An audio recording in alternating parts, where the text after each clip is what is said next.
믿음의 역사가 일어나려면 이라는 제목입니다. 먼저 그동안 참 수고 많으셨고 애써 주셔서 감사합니다.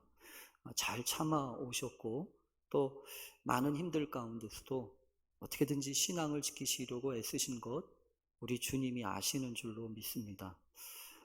여전히 아직 좋아질 것 같은 기미는 없지만 그래도 이렇게 저렇게 어려운 형편 속에서도 다시 예배를 시작할 수 있게 되어서 너무너무 감사함을 드립니다.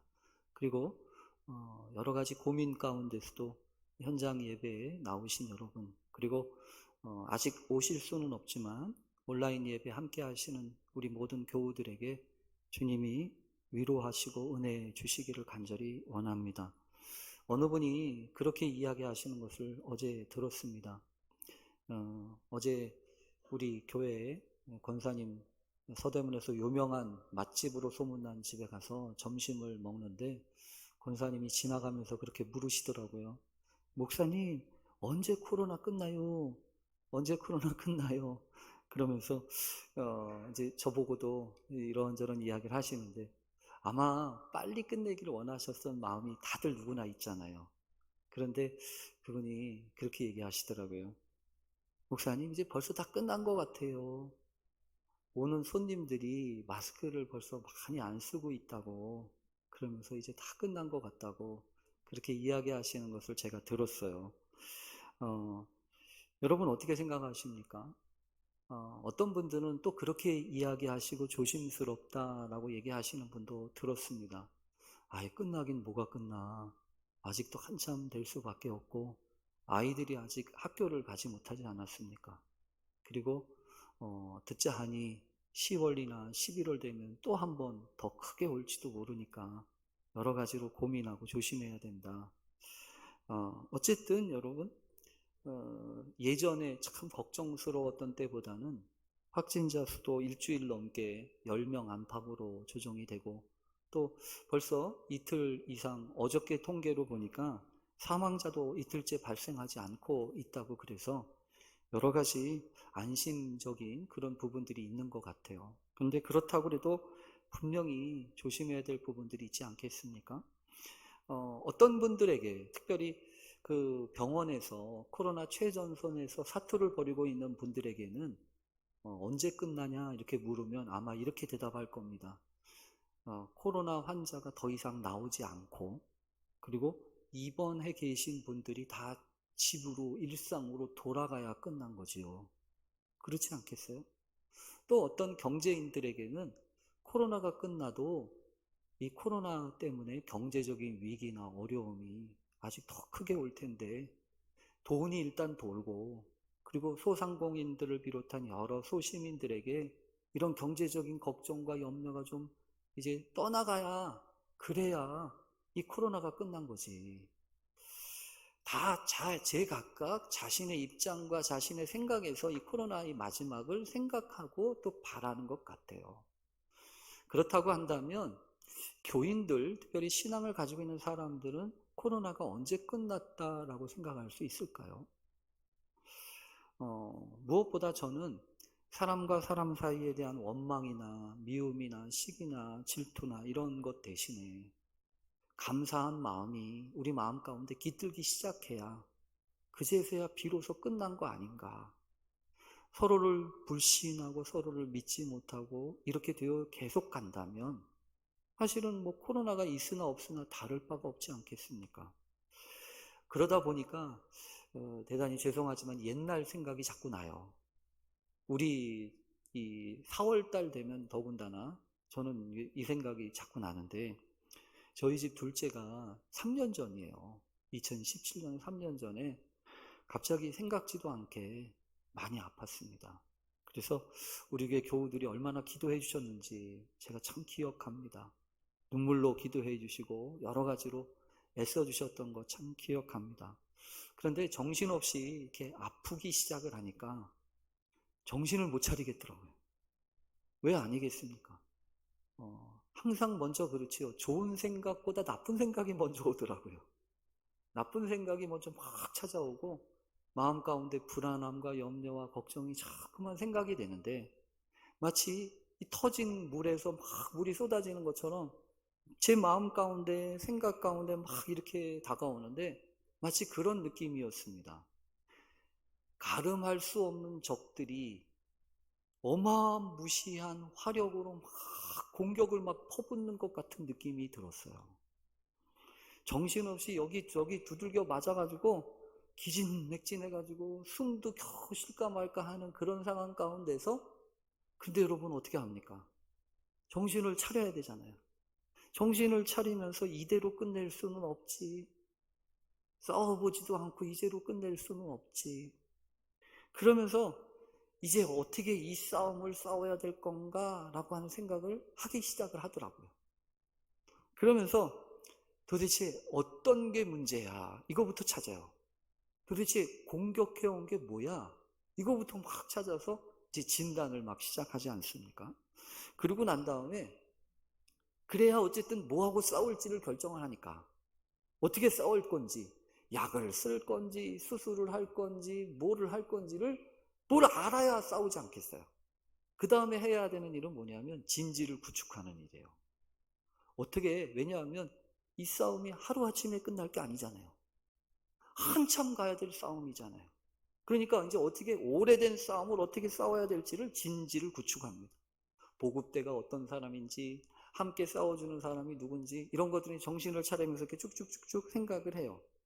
그러다가 마음 가운데 그런 생각을 하게 됐어요. 내가 그냥 이렇게 싸우기도 전에 지치면 안 되겠다. 마침 4월 25일, 26일 그때예요. 그때 저희 집 아이가 이제 진단을 받고 결과가 나오기 전이에요. 뭐 이미 대충 짐작은 되죠. 근데 이제 최종적으로 결론이 나오기 전에 새벽에 기도를 하는데 도대체 기도가 안 되는 거예요. 어떻게 시작도 안 해보는데 정신이 없는 거야.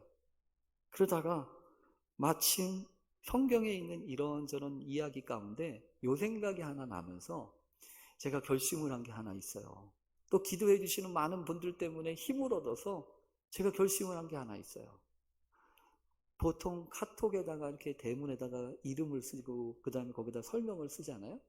근데 그 설명에다가 제가 무슨 깡이었는지 지금은 그렇게 생각밖에 안 되는데 그렇게 썼던 적이 있어요. 뭐라고 썼냐면, 너는 결코 이길 수가 없다. 우리가 기도하기 시작했으니까. 우리는 결코 지지 않을 것이다. 감사하기 시작했으니까. 사실 기도 시작한 것도 아니었죠.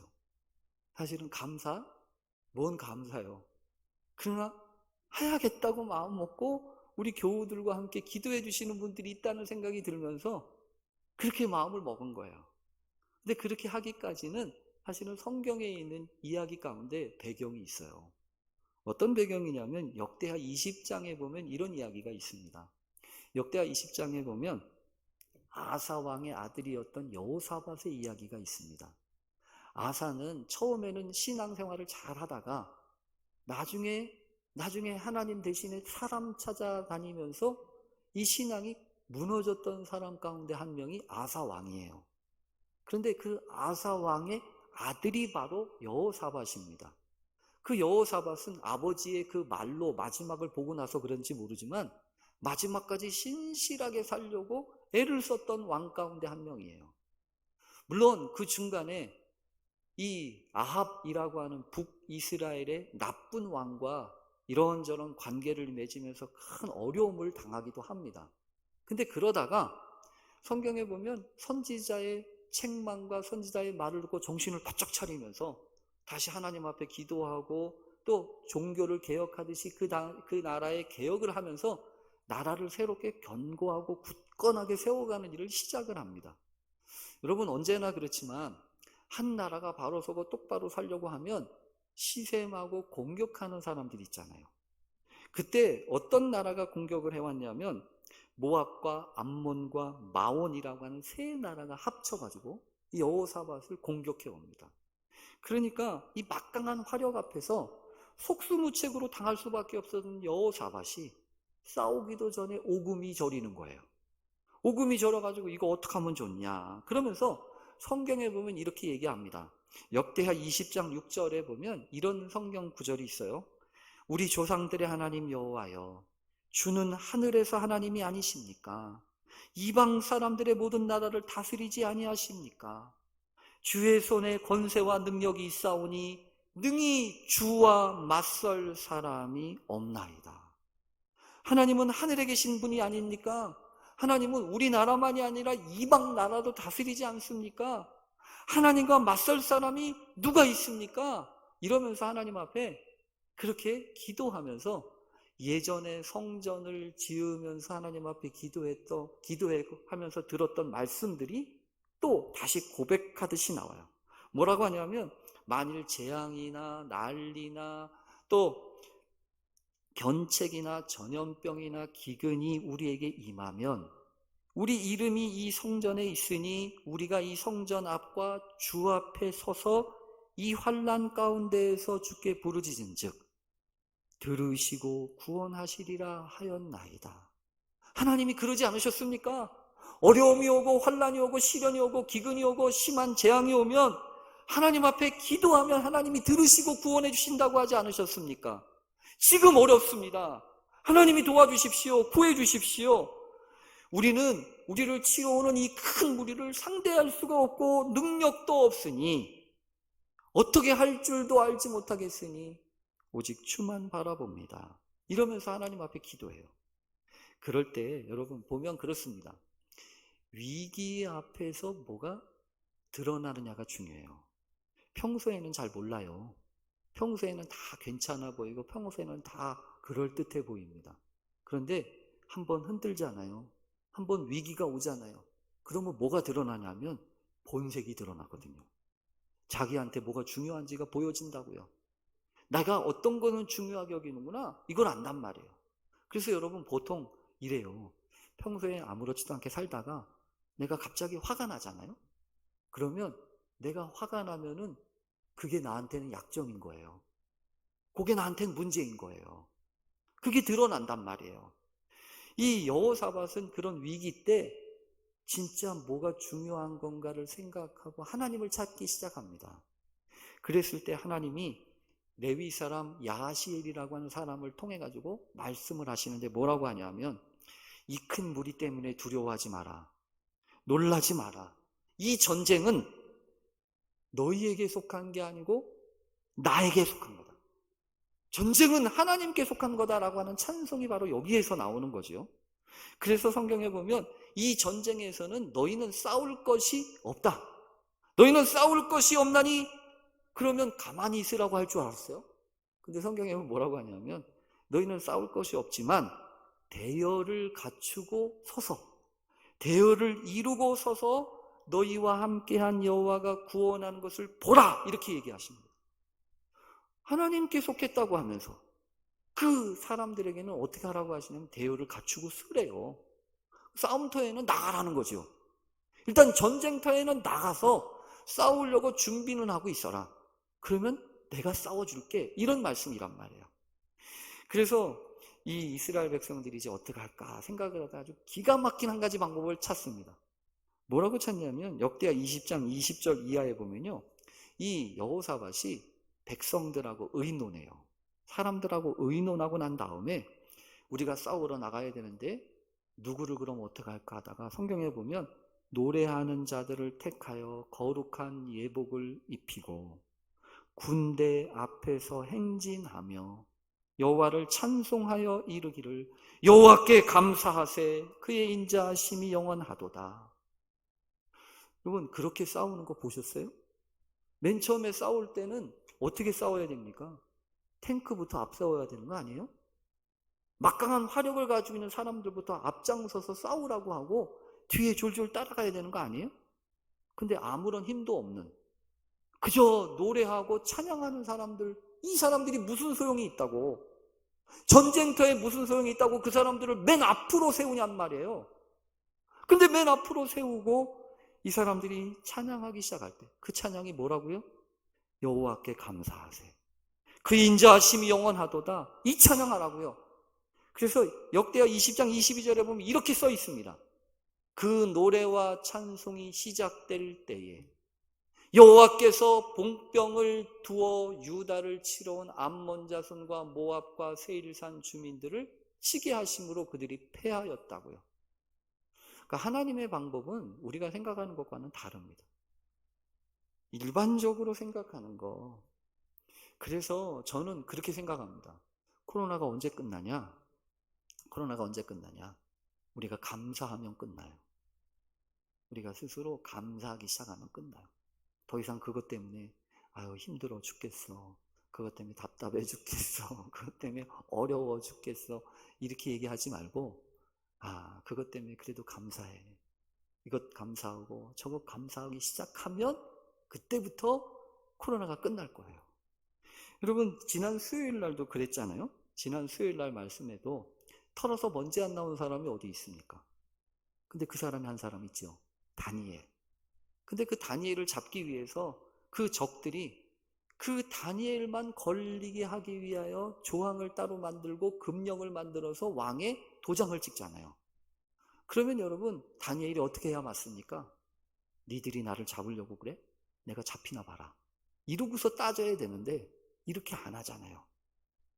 조서에 어인이 찍힌 줄을 알고도 집으로 가가지고 예루살렘으로 향하여 난 창문을 열고 그 이전에 했던 그대로 하나님께 기도하기 시작한다고요. 무릎 꿇고 기도하면서 어떻게 하냐면 하나님께 감사하였더라 이렇게 돼 있어요. 그러니까 성경을 보면서 제가 배운 게 하나 이거라는 거죠. 그렇구나. 감사해야 문제를 이기는 거예요. 감사를 시작해야. 뭘 감사합니까? 그 상황에 자신을 잡으려고 온 나라가 다 그 금령 하나 만들어가지고 쫓아오는데 화가 나도 날 법한데 이 다니엘은 하나님 앞에 감사하기 시작했다고요. 우리도 마찬가지입니다. 여러분 건강 지켜주셔서 감사합니다. 우리 교회 교인들 가운데 코로나 때문에 어려워하시고 병원에 입원하신 분이 없는 걸 저는 감사해요. 어쨌든 이 와중에도 하나님이 지키시고 인도해 주셔서 우리 성도들, 그리고 보니까 참 착해요. 어떤 게 착하냐면 온라인 예배 쓰라고 그랬더니 아직까지 계속 꾸준하게 쓰시는 분이 적지 않아요. 물론 안 쓰시는 분이 더 많지만 감사해요. 그래도 이렇게 저렇게 생각할 수 없을 만큼 우리 사무실에서도요 참 재미난 일이 벌어졌어요. 어떤 일이 벌어졌냐면 영상을 만들어서 해야 되잖아요. 근데 영상을 해본 적이 없어요. 해본 적이 없다고요. 그전에는. 근데 어떻게 해요? 해야죠. 궁하니까. 그래서 우리 교회에 있는 전우사님이나 저도 그렇고 영상을 이제 작업을 해요. 자막도 입혀요. 자르고 붙여요. 그리고 그래서 이제 가끔 가다 그래요. 우리 이제 부업해도 되겠어. 우리 잘하면 이제 부업 하나 해가지고 잘하면 방송실도 만들면 되겠어. 지나고 보니까 그렇더라는 거예요. 힘들고 어려웠는데 어떻게 하나 생각했는데 도대체 할 길이 방법이 보이지 않았는데 해보니까 감당하다 보니까 옛날에 못하던 일을 지금 하기 시작을 하는 거예요. 그러니까 감사하죠. 어쨌든 여러분 지금까지 잘 참아오셨어요. 이제 조금씩 다시 예배를 시작해야 되는데 아직도 상당히 좀 준비해야 될 부분들이 많이 있어요. 여러분 보시는 것처럼 앞에 좌석을 이렇게 촘촘하게 앉을 수가 없죠. 2m 이상 떨어져야 되잖아요. 그러다 보니까 교회가 딱 60명밖에 못 앉았거든요. 근데 머리를 또 쓰니까 우리 목사님들이 자리를 더 만들었어요. 그래서 한 70명까지 이제 앉을 수 있어요. 그래서 잘 보니까 어려움이 와도 그 어려움 때문에 불평하고 원망하고 뭐 이러면 그냥 그거에 갇히는 거고요. 어려움이 오면 그래 이 어려움이 이기나 내가 이기나 보자 이러고서 머리를 쓰고 기도하고 준비하면서 감사하기 시작하면 반드시 더 좋은 길들이 보여요. 그래서 감사하는 거예요. 하나님 오늘도 감사합니다. 조심스럽지만 예배를 시작할 수 있게 하시고 또 예배의 자리에 오신 여러분 때문에 감사합니다. 아니 오고는 싶지만 오지 못하신 분들이 더 많아요. 아직은 그렇다고요. 그분들께도 감사해요. 건강하면 또 뵙지 않겠습니까? 언제든지 하나님의 은혜 가운데에서 우리 교회가 어쨌든 완벽하게 준비할 수는 없지만 최선을 다해서 이렇게 저렇게 하다 보면 더 아름답고 귀한 역사가 일어날 줄로 믿습니다. 오늘 여러분 특별히 오늘 성경 가운데서 그래서 오늘 우리에게 참 중요한 교훈의 말씀이 있습니다. 뭐냐 하면 우리가 살펴보고 있는 예루살렘에 이 나타났던 초대교회의 역사를 우리가 사도행전을 통해서 지금 살펴보고 있거든요. 2장에서는 예수님이 안 계신데도 불구하고 오순절날 이 다락방에 모여있던 이 사람들에게 성령이 임하셔서 변화된 믿음의 사람이 됩니다. 그리고 교회가 시작이 됩니다. 그러니까 교회는요, 건물을 사가지고 시작하는 게 아닙니다.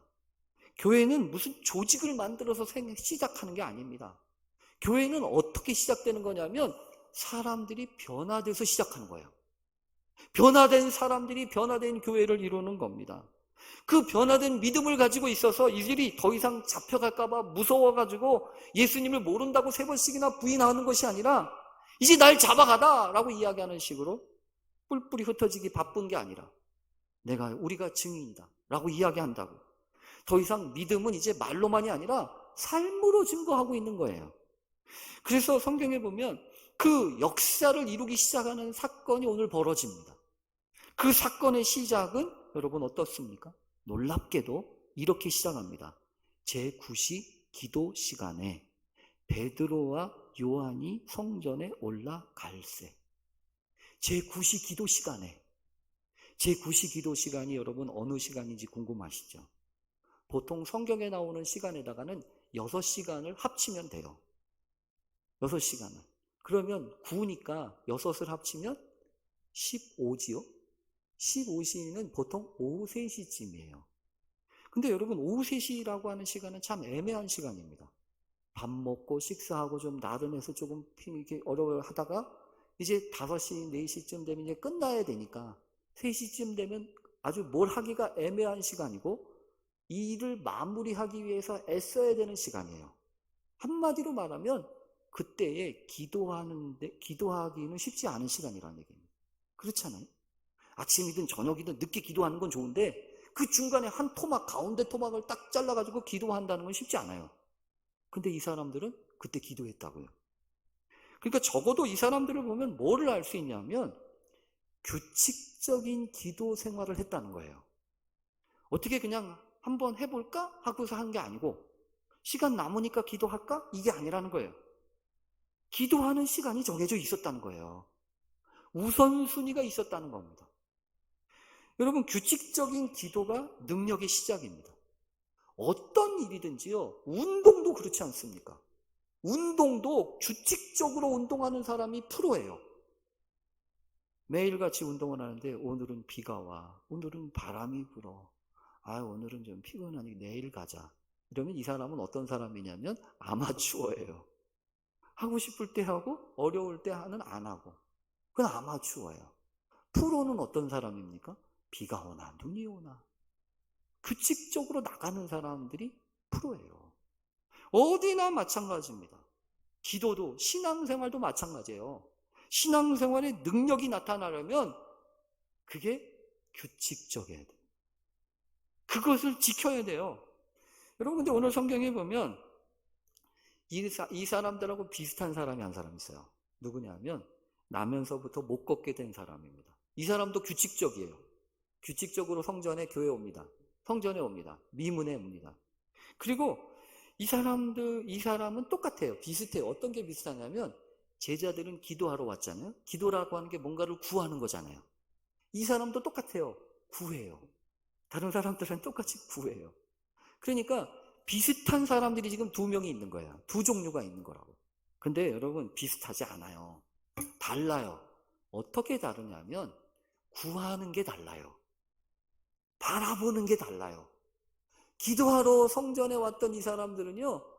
누구를 바라보겠어요? 하나님을 찾아요. 주님을 찾는다고요. 성령님을 찾는다고요. 하나님의 뜻을 구한다고요. 근데 구걸하러 오는 이 사람은 누굴 찾겠어요? 사람을 찾아요. 은과 금을 찾아요. 먹을 것을 찾아요. 다르다고요. 그런데 여러분 역사는 어떻게 시작될까요? 역사는 구걸하던 이 사람들을 통해서 시작되는 게 아니에요. 왜냐하면 이 구걸하는 사람은 베드로한테도 똑같은 거 구했단 말이에요. 그렇지 않겠어요? 베드로한테도 똑같은 거 달라고 그랬다고요. 무슨 특별한 거 달란 게 아니에요. 먹을 것 좀 줘. 먹을 걸 살 돈 좀 줘. 이랬단 말이에요. 근데 베드로하고 요한이 오늘 성경에 보면 달라요. 그 전 같으면, 여러분 그 전 같으면 아유 불쌍하네. 그냥 돈이나 몇 푼 주었을 수도 있어요. 근데 오늘 이 본문에서는 달라요. 뭐가 다르냐면 우리를 봐라. 우리를 주목해라. 우리를 봐라. 이럽니다. 그러면서 뭐라고 하냐면 네가 원하는 은과 금은 나한테 없지만 내게 있는 것으로 내게 주노니 곧 나사렛 예수의 이름으로 일어나 걸어라. 이러지 않습니까? 역사가 어떤 사람으로부터 시작된 겁니까? 이 구걸하던 사람으로부터요? 아니요. 믿음으로 살아가기 시작하는 사람들로부터 시작합니다. 여러분 오늘도 마찬가지예요. 오늘 우리 시대에도 믿음의 역사를 시작하려면 누가 시작해야 되냐면 다른 사람들이 시작하지 않아요. 그 사람들은 항상 똑같은 거 생각해요. 똑같은 거 구해요. 믿음의 역사가 시작이 되려면 어떤 사람들이 시작해야 되냐면 하나님의 말씀을 듣고 그 말씀대로 순종하기를 작정하면서 그 믿음으로 도전하는 사람들이 있을 때 비로소 시작되는 거예요. 여러분 사실 아픈 사람한테 먹을 거 사주라고 돈 주는 거 편하죠. 그거 할 수 있는 일이죠. 그러나 그것만 하면 세상과 다를 바가 없어요. 우리 교회도 여러분 그렇습니다. 사회봉사부를 통해서 이 지역에 한 10가정에서 15가정들을 매주일, 아마 지금은 조금 어려우니까 아마 2주일에 한 번씩 할 거예요. 폭 패킹을 해가지고 생필품이나 이런 것들을 우리가 나눠드려요. 근데 그것을 보면서 마음 가운데 기도가 돼요. 하나님, 우리 교회가 줄 수 있는 게 저것뿐이어서는 안 될 텐데요. 저거는 다른 사람들도 줄 수 있어요. 교회는 믿음을 줘야 되지 않겠어요? 믿음의 역사를 나타낼 수 있어야 되지 않겠어요? 그것을 위해서는 여러분 기도해 주세요. 우리에게 믿음이 있게 해주세요. 은과 금은 내게 없어도 주님이 허락하시는 믿음으로 나누게 해주세요. 멈춰야 합니다. 또 나눌 수 있어야 합니다. 우리 교회가 그렇게 되기를 간절히 바랍니다. 하나님, 어려울수록 믿음으로 은혜로 나누는 교회 되게 해주십시오. 그렇게 기도하면서 믿음의 역사를 나타나게 해주십시오. 그렇게 기도한 우리 모두 되실 수 있기를 간절히 축원합니다. 기도하겠습니다. 하나님 감사합니다. 우리에게 믿음을 더해 주시기를 원합니다. 은혜를 더해 주시기를 원합니다. 은과 금은 내게 없어도 내게 있는 것으로 내게 주노니 했던 이 베드로와 요한처럼 우리에게도 이 믿음 주시옵소서. 믿음의 역사 이루게 해 주옵소서. 예수님의 이름으로 기도합니다. 아멘.